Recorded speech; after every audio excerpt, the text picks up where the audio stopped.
Captain Will Carter's hands tightened on the grips of his Browning as alien claws clacked on metal, heading to his cargo bay. They would soon learn to regret their scorn for his museum piece. A gruff ex-mercenary and veteran of the bloody Orion Wars between humans and Saurians, Carter had been inspecting the antique gun collection in his quarters on the aging freighter Hermes. Examining the 20th century 050 cal machine gun, acquired from an Earth museum and mounted on a swivel base, took him back to a time when mankind fought tooth and nail for survival. His ruminations shattered at proximity alarms blaring. A hail from an approaching Saurian interceptor demanded preparation for boarding and inspection. Carter recognized the interceptor captain as Korvac, a ruthless Saurian commander infamous for brutality against humans. An uneasy peace existed since the war, but Saurian raids still targeted human ships in disputed space. If Korvac discovered the Hermes' secret cargo, vital intelligence bound for Allied command, the Saurians would crush the human resistance before it began. Carter ordered his small crew to hide. He alone would face the Saurians. As the airlock cycled open, he swung the Browning to aim at the entry hatch. With a clack-clack, he racked the charging handle and fed a 100-round belt. The crisp sound of oiled steel echoed through the silent passageway. He almost pitied the Saurians. They would soon discover the humans had spent decades preparing for round 2, and it began now, with Carter's finger tightening on a 100-year-old trigger. The airlock hatch hissed open. Korvac stood flanked by 6 massive Saurian warriors, each gripping a plasma rifle. Carter held his aim steady, the Browning's barrel pointed directly at Korvac's chest. The Saurian commander's reptilian eyes widened for a split second as he recognized the grizzled war veteran. But Korvac quickly regained his arrogant composure. His forked tongue flicked out as he let out a derisive hiss. The butcher of bygone, still clinging to the past. Your enduring commitment to obsolescence would be admirable if it weren't so pathetic. Korvac's warriors chittered in amusement, mandibles clicking. The commander gestured dismissively at Carter's Browning. You really expect to face us with that archaic relic? You'll be dead before you fire a shot from that museum piece. Carter's expression remained impassive, his hands rock steady on the gun. He responded in a level voice. Depends on the museum. Korvac took an aggressive step forward, his bulk towering over the human. Carter didn't so much as flinch. So you senile old fool, you're alone, outgunned and outmatched. Surrender your cargo and I might let you live. Carter didn't move a muscle, his steely eyes locked with Korvac's. See, I knew someone would underestimate this old gun one day. Want to know the secret? Korvac leaned in closer, humoring the veteran. Enlighten me, mammal. A cold smile spread across Carter's weathered face. It's not one gun.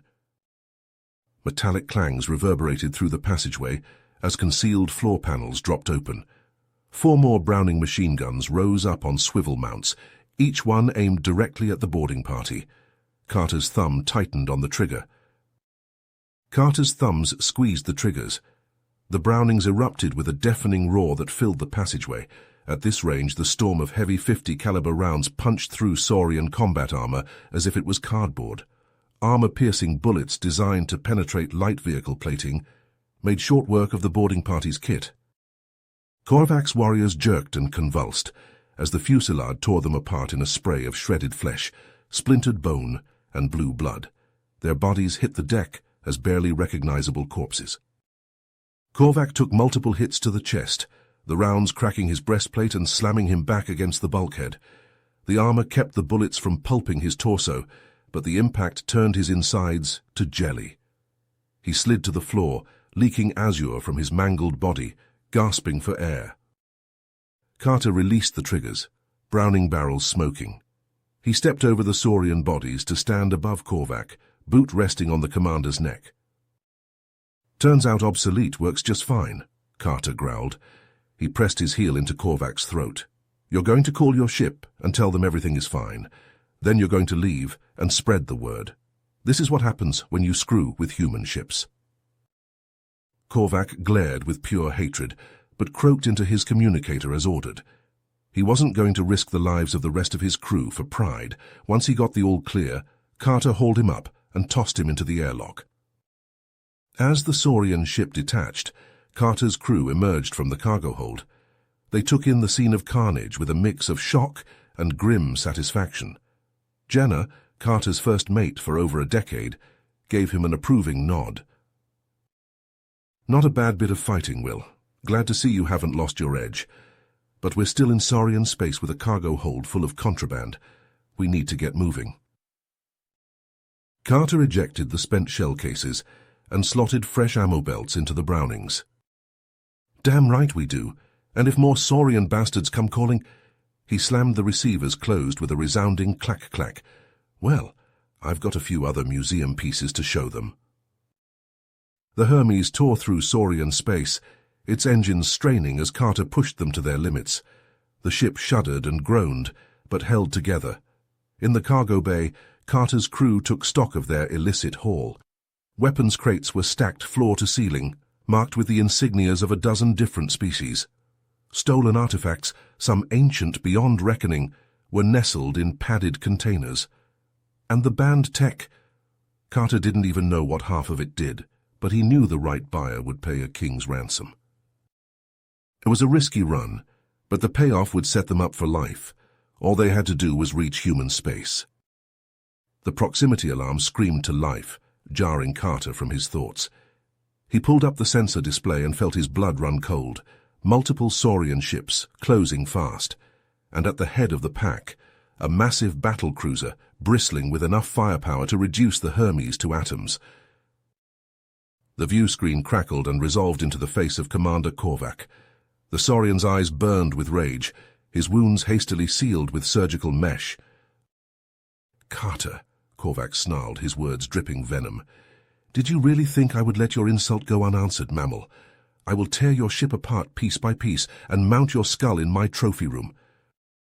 Carter was already moving, racing for the bridge. His mind raced as fast as his feet. The Saurian ships outgunned them 10-1. The Hermes was tough, but she wouldn't last long in a straight-up slugging match. They needed an edge. An idea struck him like a lightning bolt. He burst onto the bridge, barking orders. "Jenna, reroute power from the engines to the industrial electromagnets. Max them out." His first mate stared at him like he'd grown a second head, but complied. The rest of the crew scrambled to their stations, hands flying over consoles. "All right, people. Strap in and brace for close quarters. We're going to be playing a little game of chicken with our scaly friends out there." The crew exchanged nervous glances but trusted their captain. They'd been through too much together not to. Carter took the helm, hands running over the controls like a pianist at his instrument. The Hermes shuddered as Jenna poured power into the electromagnets, the hull thrumming with barely contained energy. "Damn you, Carter!" Korvac's face reappeared on the view screen, twisted in fury. "There will be nowhere left to run, nowhere to—" Carter cut the transmission. "Screw you, Korvac, you want me?" A fierce, almost feral grin spread across his face. "Come and get me." The Saurian ships were nearly in weapons range. Carter could see the glow of their plasma cannons charging, the shimmer of their shields. "All right, you scaly bastards. You wanted a fight?" His hands tightened on the controls as the Hermes surged forward on a collision course with the Saurian formation. "Let's give you one for the history books." Plasma bolts streaked from the Saurian ships and bent around the Hermes like water flowing around a stone. The makeshift electromagnetic shield shimmered and crackled, turning the deadly energy aside. The Hermes wove through the formation with the agility of a strike fighter drawing the Saurians' fire. Korvac's battlecruiser loomed ahead, spewing a storm of plasma.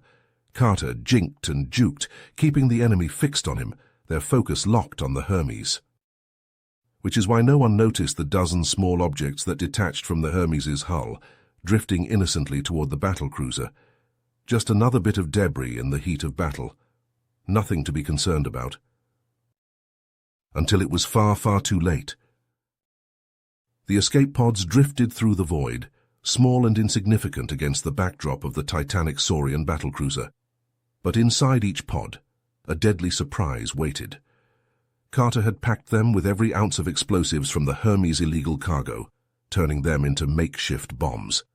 His finger hovered over the detonator, watching, waiting for the perfect moment.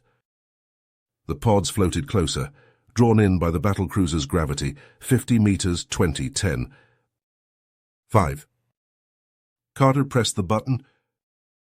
The pods detonated in a blinding flash, the shockwave slamming into the battlecruiser's hull.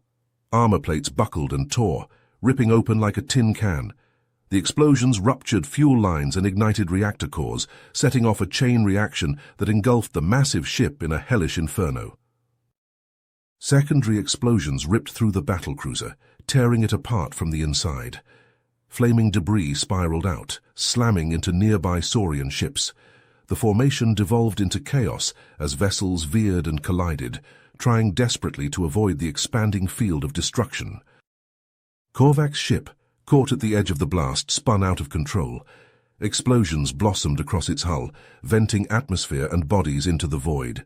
The once proud vessel listed, engines flickering, weapons falling silent. Carter seized the moment.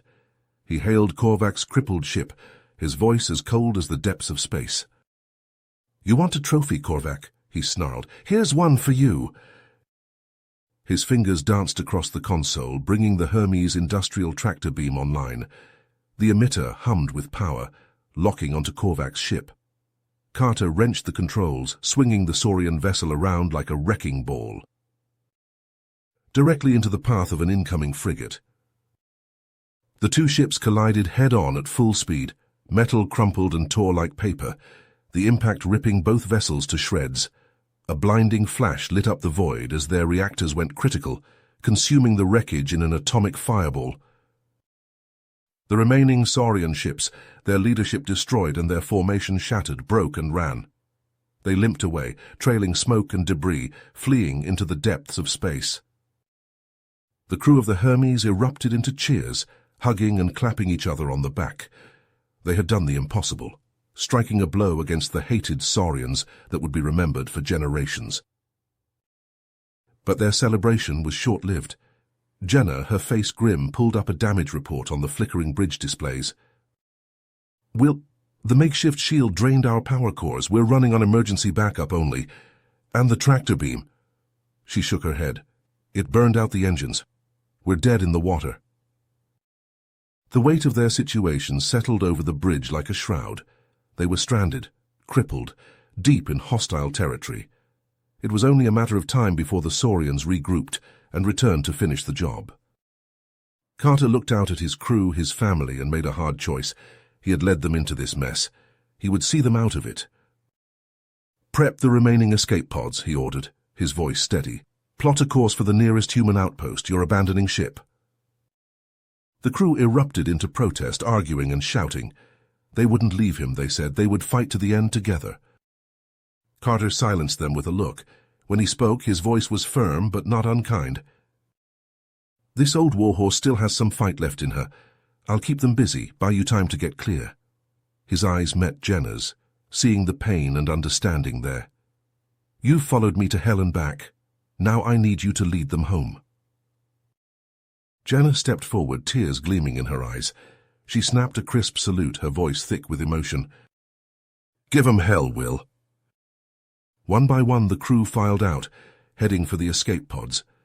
Each one paused to shake Carter's hand, to hug him, to thank him. He watched them go, pride and sorrow warring in his chest. As the last pod jettisoned, Carter sealed the bridge. He made his way down to the cargo bay, to the waiting Brownings. They gleamed in the dim light, oiled and ready, old friends, ready for one last fight. The sensors pinged, a fresh wave of Saurian ships approaching fast, weapons hot and hungry for blood. Carter smiled, a grim, defiant thing. He racked the charging handles, the sound echoing through the empty ship.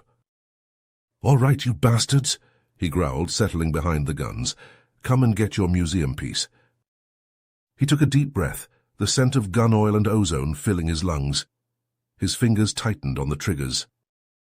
And the Hermes, a fading blip on long-range scanners, disappeared in a final blaze of defiance against the cold stars. You have reached the end of the story. If you enjoyed this story and want to support us, please leave a like and subscribe to our channel, and for every comment that says 88, I will heart every single one of them. Thank you for your time.